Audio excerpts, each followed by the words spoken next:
उजवी मूर्ती आहे, उजव्या हाताखाली ते अंबरीशींची मूर्ती आहे. तर त्यांना मोक्ष हवा होता, जन्ममरणातून मुक्ती हवी होती आणि भगवंतांची प्राप्ती करून घ्यायची होती. या हेतूने ते फिरत असताना इकडे म्हणजे आपल्या पंकापुरातले, मूळतः अयोध्येकडचे सांगितलेले आहेत. मग ते पंकापूर नावाचं हे गाव होतं त्यावेळी. इथं आले, त्यांची नारदांशी भेट झाली. नारदांना त्या अंबरीशींनी आपलं मनोगत सांगितलं की मला मुक्ती हवी आहे, भगवंत प्राप्ती करून घ्यायची आहे, यासाठी काय उपासना असेल. तर नारदांनी यावरती त्यांना सांगितलं की तुम्ही विष्णूची उपासना करावी. त्याला त्यांनी नाव काय सांगितलं तर साधन द्वादशी व्रत असं ते व्रत सांगितलं. व्रत असं सांगितलं, दशमीच्या दिवशी एक वेळेस भोजन करायचं, एकादशी निरंकार उपवास करायचा आणि द्वादशीला सूर्योदयाच्या वेळी भगवंताची म्हणजे विष्णूची पूजा करायची आणि तो उपवास सोडायचा, हे त्यांनी व्रत सांगितलं. नारदांच्या आज्ञेप्रमाणे अंबरीशींनी ते व्रत स्वीकारलं आणि त्याचं आचरण सुरू केलं. जसं जसं एक एक एक एक द्वादशीचा त्यांचा उपवास घडत चालला तसं तसं त्यांचं पुण्यफल खूप वाढत चाललं. तर हे सगळं चालू असताना जेव्हा त्यांचं हे जे व्रत होतं ते पूर्णत्वाच्या दिशेने चाललं, त्यावेळी इंद्रादी देवांना काळजी वाटली की बाबा ह्यांना काय हवं आहे. मग इंद्रदेवांना काळजी वाटली, कदाचित इंद्रपद हवं आहे.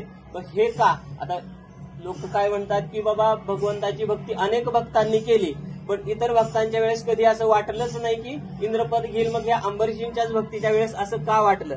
याचं कारण असं होतं की अंबरीशी हे मूळ अयोध्येचे इक्ष्वाकूच्या कुळातले होते आणि असं सांगितलं की अंबरीशींच्याच कुळामध्ये पुढच्या 5व्या पिढीमध्ये प्रभू रामचंद्रांचा जन्म झाला. म्हणजे कुल मोठं होतं, धनधान्य संपत्तीचं काही, ऐश्वर्याची काही कमतरता नव्हती. मग मोठं काय हवं असू शकतं? तर इंद्रांना असं वाटलं की इंद्राची जागा ही कदाचित मोठे स्थान त्यांना हवा असेल, म्हणून ते हे भक्ती करतायत. त्या चिंतेमध्ये असताना दुर्वास ऋषी इंद्रसभेमध्ये पोहोचले. मग इंद्रसभेमध्ये पोहोचल्यानंतर पाहिलं तर सर्व देवता चिंतेमध्ये आहेत. मग दुर्वास ऋषी म्हणाले, सर्व देव जर चिंता करत बसले तर सृष्टीचा राहतगाडा ओढायचा कोणी? मग त्यांनी विचारलं इंद्रदेवांना की बाबा चिंतेचं कारण काय आहे आपल्याला.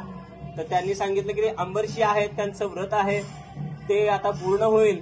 त्यांचं काही नाही म्हणाले, भगवंतांनी एकदा भक्तांना मागितल्यावर काही विचार करणार नाही, ते देऊन टाकतील. आणि इंद्रपद जर मागितलं तर बाकी आम्ही काय करायचं? त्यावेळेस आमची अडचण होईल, जी आमची चिंता आहे.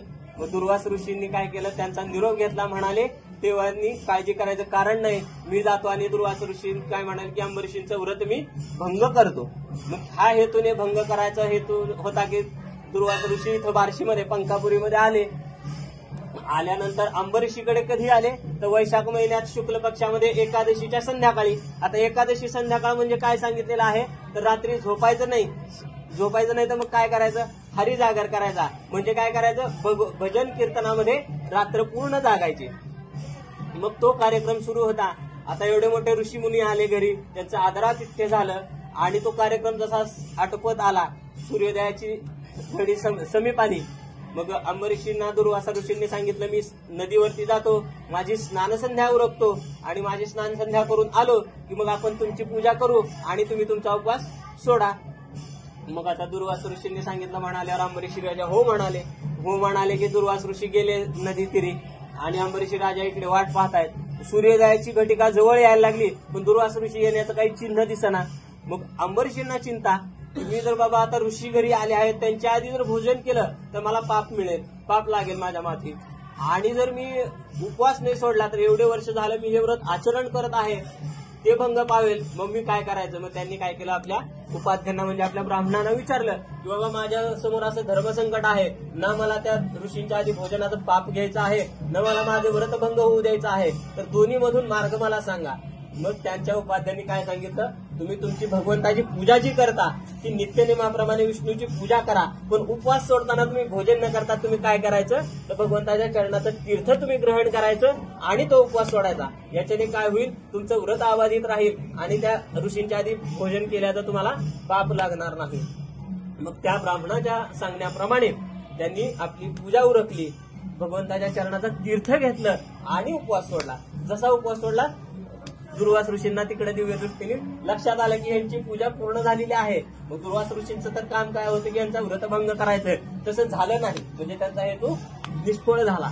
मग ते रागारागात आले, आधीच नाव त्यांचं दुर्वास, तापट आले, रागारागात आले आणि अंबरीशींना श्राप दिला की जन्म मरणाच्या फेऱ्यात अडकशील, अशा श्राप दिला आणि आपली जटा जमिनीवरती आपटली. त्या आघातातून एक भयंकर राक्षस उत्पन्न झाला. तो अंबरीशींच्या पाठीशी धावू लागला. मग जीवावरती संकट आलेलं पाहून अंबरीशींनी जेव्हा भगवंताचा धावा केला तेव्हा वैकुंठामध्ये दोघं, लक्ष्मी माता आणि भगवंत पोहोडलेले आहेत शेषावरती. लक्ष्मी माता त्यांच्या सेवेत आहेत. भगवंताच्या कानावरती अंबरीशींचा आवाज ऐकू आला, हाक ऐकू आली. आता भगवंताची काम काय होतं, इमर्जन्सी झाली. भक्त रक्षणासाठी तिथून अंतर्धान पावले आणि बार्शीमध्ये प्रकट झाले. बार्शीमध्ये प्रकट झालेले आहेत. त्यामुळे बार्शीमध्ये जयंती उत्सव न म्हणता आपल्याला काय म्हणायला लागतं, प्रकट दिन. का तर प्रकट झाले. सुदर्शन सोडलं, राक्षसाचा वध झाला. परंतु राक्षसाला दुर्वासांमुळे ते चक्र फिरत दुर्वासांच्या पाठीशी. जसं सुदर्शन पाहिलं, जीव वाचवण्यासाठी जीवाच्या आकांताने सैरभैर जेव्हा दुर्वास ऋषी धावायला लागले, तिथं पुष्पावती नावाची नदी होती असं सांगितलं. त्या नदीला पूर आलेला, नदी ओलांडून जाता येईना.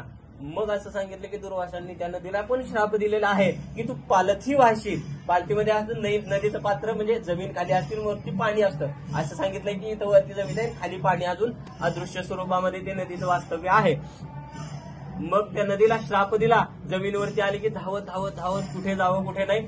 भगवान महादेवांकडे गेले, मला वाचवा. म्हणजे सुदर्शन, आमचं त्यात काही नाही. ब्रह्मदेवांकडे गेले, मला वाचवा. ब्रह्मदेवांनी पण हात वर केले, आमचं याच्यामध्ये काही नाही. धावत पुन्हा इथे आले, भगवंतांची क्षमा मागितली. म्हणले मला कोण वाचवणार याच्यापासून. त्यात भगवंतांनी पण हात वर केले आणि काय सांगितलं, मी भक्त रक्षणासाठी ते सुदर्शन सोडले आहे, तर ते माझ्या अधीन नसून माझ्या भक्ताच्या अधीन आहे. तुम्ही माझ्या भक्ताला त्रास दिला, त्याच्यात तुम्ही शरण जा, त्यांची क्षमा मागा, तर तुमची मुक्तता होईल. मग जेव्हा अंबरीशींची क्षमा मागितली तेव्हा ते सुदर्शन असं सांगितलं की उत्तरेश्वर मंदिराच्या बाहेरील जी विहीर आहे त्या जागी ते शांत झालं. तर शांत होता ते सहज शांत नाही झालं, त्याचा प्रचंड वेग होता फिरण्याचा. त्या वेगाने ते विहीर तयार झाली म्हणून सांगितलं. म्हणून त्याला विशेष नाव दिलं चक्रतीर्थ, का तर चक्रामुळे झाली. मग सगळं शांत झालं. अंबरीशींना भगवंत मिळाले. भगवंत म्हणाले तुम्हाला काय हवं, चरणापाशी स्थान हवं. म्हणून जेव्हा भगवंतांना ही चरणापाशी स्थान मागितलं, तथास्तु म्हणाल्यावरती चरणापाशी भगवंताच्या अंबरीशी आले. सगळं वातावरण सोडून येतं. तोच वैकुंठातून लक्ष्मी माता शोधत आल्या की भगवंता आम्हाला कुठे जागा आहे. भगवंत म्हणाले तुम्ही वैकुंठात राहा एकट्या. मग त्यावरती लक्ष्मी मातेने उत्तर भगवंतांना दिलं की जिथे भगवंत असतील तिथेच लक्ष्मी माता असतील. मग भगवंतांनी सांगितलं आमच्या पाठीशी आता जागा आहे, कारण चरणापाशी भक्ताला स्थान दिलेलं आहे. म्हणून इथे पाठीशी लक्ष्मी माता आल्या. असं इथे झालं, सगळं झालं. पण दुर्वासा ऋषींनी अंबरीशींना श्राप दिला होता की जन्म मरणाच्या फेऱ्यात अडकशील. पण श्रीचरणी स्थान मिळाल्यामुळे ते मुक्त झाले.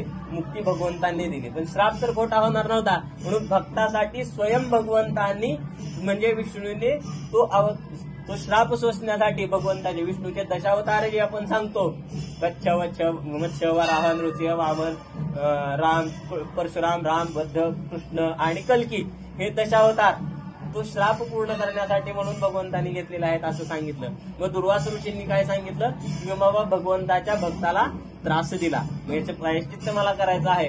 यासाठी मी काय करीन सांगितलं, तर मी बार्शीमध्ये म्हणजे या ठिकाणी 12 ज्योतिर्लिंग स्थापन करीन असं सांगितलं.